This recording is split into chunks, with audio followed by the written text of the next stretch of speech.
Baru-baru ini viral video seorang pemuda bernama Asep karena mendapatkan hadiah baju lebaran.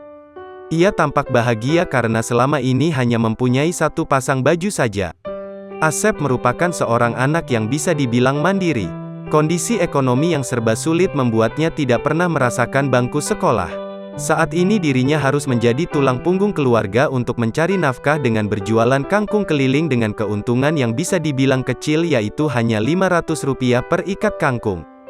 Sebuah video viral yang diunggah oleh akun TikTok @salingberbagi81 itu memperlihatkan kegembiraan Asep saat dirinya diajak oleh seorang perempuan untuk membeli baju lebaran sebagai persiapan jelang Idul Fitri tiba.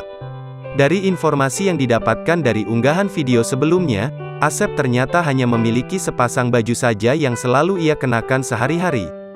Sehingga dirinya sangat begitu gembira ketika diajak berbelanja ke sebuah toko pakaian.